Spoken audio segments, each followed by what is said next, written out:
Lanjut. Lanjut, oke. Celah keamanan apa yang paling sering diabaikan dalam pengelolaan aset digital dan bagaimana strategi mitigasi? Oke. Yang pertama, ya, kalau kalian nggak kenal siapa yang menghubungi, yang ngirim message sampai sekarang, jangan pernah dibuka. Mm-mm. Karena sering ya tiba-tiba dikirimi undangan, link dan sebagainya. Terus pastikan kalau kalian mau buka link, ya, link apapun pastikan itu benar-benar link yang asli, aman. Mm-mm. Karena sekarang jadi para penipu itu pinter. Mm-mm. Contoh beberapa orang itu kayak kalau kalian buka klik BCA, Mm-mm. itu kan harusnya Ah, KLIKICA. Kadang dipakai KL, I, bukan I, L. L L. kecil. Oh, L kecil. L kecil itu kan sama. Mm-mm. Kalau klik BCA kan KLI titik sama K ya. Mm-mm. Nah, kalau diganti KLL, L-nya besar, Oh. terus L kecil lagi, Mm-mm. itu kan nggak kelihatan kalau itu klik. Mm. Jadi secara penulisan tetap sama karena huruf L kecil itu seperti I besar. Jadi harus dipastikan itu benar tulisannya kayak Mm-mm. gitu. Terus kadang linknya itu disamarkan dengan bit.ly. Ah ya, Nah, kalau udah biasa. bit.ly kan kita nggak bisa ngecek. Ah, Kecuali ada sebelum diklik ada peringatan. Ini link aslinya seperti ini. Nah itu terus jangan pernah asal klik. ya. Jangan pernah asal klik apapun itu yang dikirim ke kalian. Apalagi yang hubungannya sama rekening, Mm-mm. ya, data pribadi itu bahaya. Contohnya kalau teman-temannya pacar, ya, kalau tiba-tiba pacarnya WA, yang foto selfie pakai KTP dong, jangan pernah mau. Mm. Pasti nanti hari berikutnya tagihan pinjol datang. Ya. Karena bisa gunakan. Karena verifikasi untuk pinjol itu namanya KYC. Itu harus ada muka sama kartu identitas. Mm-mm. Ya. Jadi KYC itu know your certification. Jadi dia harus tahu muka sama kartu identitas harus sama. Nah, kalau sampai teman-teman foto seperti itu, ya udah datanya hilang mesti. Ganti salah. Pusing ya, Mbak, tuh bahas phishing. Phishing ya bisa. Jadi kalau kita klik, dia akan otomatis ngirim pemberitahuan ya. Terus nanti kita masukkan username, password, dah bablas. Makanya hati-hati. Kalau ada link mencurigakan, ada APK tiba-tiba dikirimi untuk klik link ini, ya itu harus hati-hati. Harus cross check lah istilahnya. Ya, sering di HP saya tuh Sering ya. ya bank BCA, kartu kredit, wah, rupiah cepet, semuanya Ya. diambas. Karena gini, terutama kalau teman-teman menginstal aplikasi, itu ada salah satu, mungkin teman-teman nggak pernah baca, karena di awal itu akan ada persetujuan apakah Anda mengizinkan untuk aplikasi ini membaca data yang ada di HP. Kalau kalian izinkan, udah semuanya kebaca. Mulai dari SMS, galeri, nomor kontak, telepon. Makanya kalau kalian lihat, kalau beberapa pinjol itu kadang sering langsung WA ke orang kita nggak kenal, ya, tiba-tiba silakan selesaikan tagihan segini atas nama ini. Itu karena kontak kalian di save di HP-nya orang yang kena pinjol tadi, sama pinjol dibaca, dan dia akan otomatis ngirim message ke semua kontak yang ada di situ. Makanya kalau udah menginstal berarti kalian udah setuju bahwa aplikasi itu akan membaca apapun yang ada di HP. Ya, makanya jangan pernah menyimpan data-data yang krusial, ya, data-data penting itu di HP. Kalau kalian pernah foto selfie pakai KTP, ini dihapus. Jangan disimpan di HP. Kalau udah diambil sama orang, ya udah bahaya. Iya, Intinya itu. disalahgunakan, Pak. Betul, salah.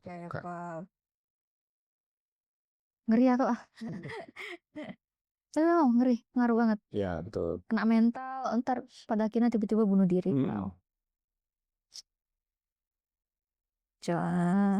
Seberapa signifikan risiko oversharing dan jenis data apa yang secara etis maupun keamanan mutlak tidak layak dipublikasikan? Oke. Jadi yang sekarang menjadi fenomena itu karena orang terlalu seneng, ya dia akhirnya oversharing. Contoh nih, kalian seneng dapat bonus tahunan, tiba-tiba di foto sama rekening-rekeningnya, ya, nomor rekening, terus saya dapat, alhamdulillah dapat bonus tahunan 10 juta nih, Hmm. ditulis nominalnya 10 juta sama nomor rekeningnya. Hmm. Nah, itu bisa saya gunakan. Contoh nomor rekeningnya dipakai oleh orang lain Hmm. atau tiba-tiba didaftarkan untuk pinjol. Itu Hmm. bisa jadi apa namanya? Jadi masalah ke kita. Maka dari itu kalau kalian mau sharing, pastikan jangan pernah sharing data pribadi. Hmm. Nomor KTP, terus nomor rekening, ya, nomor pajak, NPWP. Hmm. Terus kalau anggota keluarga jangan pernah sharing, kalau saya ya, jangan pernah sharing anaknya berapa, Hmm. alamatnya di mana, sekolah anaknya di mana kalau punya anak. Terus kalau kalian kos-kosnya di mana, itu hati-hati. Karena apa? Penipu atau penjatuh bisa tracking dia. Hmm. Dia ngelihat semua histori kalian, ya, dari awal foto sampai mereka bisa kayak gabungkan puzzle. Hmm. Kayak kebiasaan contoh gini. Mama itu sering foto nih, jemput anak saya nih hari Senin jam 10 katakanlah. Selasa hari Senin jam 11, Rabu sampai dengan Jumat. Kelihatan historisnya. Hmm. Jadi kalau ada penculik dia tahu, oh anak ini keluar jam 10. Anaknya seperti ini karena ada fotonya kan. Hmm. Anaknya seperti itu, sekolahnya di sini karena kelihatan dari sekolahnya. Udah, bablas itu anaknya. Karena apa? Kegirangan, kesenangan orang tuanya untuk oversharing itu tadi. Hmm. Saya senang anaknya sekolah di foto, upload. Saya senang anaknya lagi main di foto, di upload aja jadi story. Apalagi kalau sekarang yang mungkin membuat saya agak apa namanya, agak kurang sek itu konten tentang rumah. Hmm. Ya, di foto alamatnya, di foto isinya, di foto materialnya, segala macam itu bisa jadi peluang untuk kejahatan. Hmm. Karena jelas tahu, oh rumah ini bagus nih, isinya ini, karena kelihatan kan di foto. Baru beli kulkas baru nih di foto, dibikin konten, Hmm.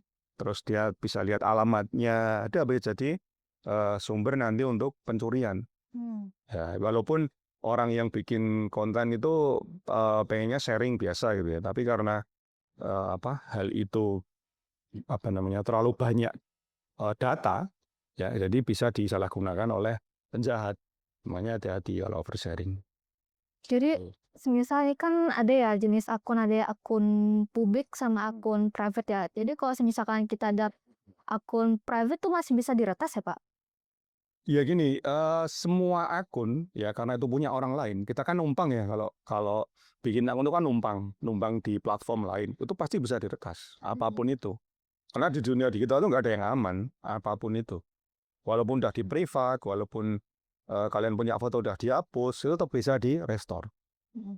Makanya hati-hati kalau punya data, punya apa namanya konten harus benar-benar dilihat. Hmm. Kira-kira ini berpotensi nggak untuk mencelakai diri sendiri atau orang lain, keluarga lah, jangan gitu. Jadi memang harus super hati-hati, apalagi sekarang gitu ya. Gitu. Jadi nggak ada yang aman sih kalau di digital. Iya. Semuanya nggak ada yang aman. Benar Pak. Benar Pak. Menurut Bapak, apa tanggung jawab akademisi dan praktisi media sosial dalam menghadapi hoax dan fenomena filter bubble, serta bagaimana strategi edukasinya? Oke, sebenarnya gini, lebih banyak ke bagaimana memanfaatkan media sosial untuk edukasi. Hmm. Karena banyak konten-konten sekarang, ya walaupun yang apa namanya, yang lebih banyak diminati itu konten tentang entertain atau hiburan. Cuma nggak ada salahnya juga teman-teman melihat tentang edukasi. Hmm. Tahu akunnya Jerome Pauline ya? Nah itu. Nah, Jerome Pauline itu kan dia konsisten dengan edukasi Hmm. yang tentang matematika. Orang banyak tercerahkan dengan konten-konten yang dia bikin. Nah, hal-hal seperti itu yang harusnya lebih dikedepankan untuk apa namanya dibikin. Cuman karena orang itu kalau bikin konten itu melayani FYP. Hmm. Jadi dia pengennya FYP, bukan karena pengen bermanfaat. Hmm. Maka dari itu ya sekedar bikin, yang penting FYP. Nah, itu kalau teman-teman nanti di bidang apa namanya konsep di akademisi, di pendidikan, ya paling enggak media sosial itu bisa sebagai tools untuk apa namanya edukasi. Jadi lebih banyak ke situ. Walaupun memang agak susah karena apalagi zaman sekarang itu di sekolah udah capek ya, di kuliah udah capek, masa suruh lihat YouTube, lihat soal matematika lagi kan pusing gitu. Nah kadang itu cuman kalau penyampaiannya bagus ya, itu orang apa namanya audiens nggak kerasa dia lagi belajar. Hmm. Ya Jerome Pauline itu kan Sebenarnya dia menyederhanakan matematika kan rumit ya matematika, tapi dengan pembahasannya dia, cara ngomongnya dia, jadi ternyata gampang. Nah seperti itu, jadi lebih menyederhanakan hal-hal yang rumit sih sebenarnya gitu. Peran akademisi bisa di situ untuk mengurai bahwa media sosial bisa digunakan untuk edukasi, nggak cuma untuk entertain aja. Seperti itu. Mungkin ini pertanyaan terakhir ya. Oh ya terakhir. Pesan sama saran apa yang bisa Bapak sampaikan nih pada pengguna media sosial? Mungkin teman-teman kita yang lagi di sini sekarang, kita butuh pencerahan juga. Oh gitu. Udah cerah ya, banyak lampunya ini. Jadi gini, hampir semua tools itu ya seperti pisau bermata dua. Jadi pisau itu kan kalau digunakan untuk masak ya hasilnya bagus. Ya. Tapi kalau digunakan untuk melukai ya hasilnya jelek. Sama media sosial juga sama. Kalau teman-teman digunakan untuk sesuatu yang bagus, untuk edukasi, untuk bikin awareness, untuk branding itu akan bagus. Tapi kalau digunakan untuk propaganda, untuk nyari jadi buzzer, untuk menyebarkan sesuatu yang hoax dan sebagainya, ya akan menjadi hal yang mudorot, banyak mudorotnya. Kalau kata-kata ustadz itu kan mudorot gitu ya. Kalau lebih banyak manfaatnya kan lebih bagus. Nah, mungkin kalau teman-teman belajar media sosial, ya harus wise. Belajar juga tentang kebijaksanaan, bukan hanya tentang tekniknya, tapi bagaimana konten ini berpengaruh terhadap orang lain. Jadi teman-teman akan berpikir berulang-ulang sebelum upload. Jadi contoh kayak beberapa kasus itu kan karena dia upload hal-hal yang di ranah publik dan berimbas kepada orang lain. Contoh yang Tumblr itu sampai orang yang dikontenin itu kehilangan pekerjaan, memutus rezeki dan sebagainya. Itu akan menjadi buruk ya bagi kita maupun orang lain. Pada akhirnya dari bumerang kan, si pengunggahnya juga dia terkena sanksi, baik itu sanksi sosial, sanksi pekerjaan dan sebagainya. Jadi itu bagus kalau teman-teman kalau saya mungkin akan sering lebih menyarankan belajarlah media sosial, tapi untuk digunakan untuk hal yang baik. Kalau teman-teman mau jadi konten kreator ya bikin konten yang bagus, yang edukasi, jangan yang ada hubungannya dengan sara, ya. Terus ada yang hubungannya sama pornografi, ya jangan. Apalagi sekarang itu yang gampang itu kalau kalian pengen dapat cuan cepat, itu kalian judol. Judol itu sekali ngiklan 1 juta, 2 juta, cepat itu. Tapi imbasnya ya kalau orang udah kena judol, udah habis gitu. Keluarganya berantakan, ya dia sendiri terpuruk dan sebagainya. Maka ada beberapa berita terkait judol, karena judol itu biasanya kalau udah judol pasti pinjol. Dua kombinasi maut ini. Pinjol sama judol ini kombinasi maut. Kalau udah kena dua-duanya udah hidupnya hancur. Nah, dari itu sebisa mungkin teman-teman kalau nanti membuat konten ya yang mengedukasi, yang meningkatkan awareness, meningkatkan kesadaran bagaimana bermedia sosial yang baik. Mungkin seperti itu. Gitu enggak? Oke, terima kasih Bapak Sama-sama. tentang media sosial, Kak. Jadi guys, media sosial tuh bukan bahan yang tidak sederhana ya. Ya. Secara media sosial tuh menurut penggunanya harus emang dipakai secara wise ya, harus bijaksana deh kalau ada masalah media sosial. Kita nggak tahu ya, mungkin ada orang yang benci sama kita, jadi hingga pada dasarnya ada celah sedikit aja bakal digunain secara nggak baik gitu. Bahaya tuh kalau nggak dipakai secara baik-baik ya, kalau masalah media sosial. Mungkin terima kasih ya Pak Sama-sama. yang lainnya hari ini. Ditunggu di podcast selanjutnya ya guys. Dadah.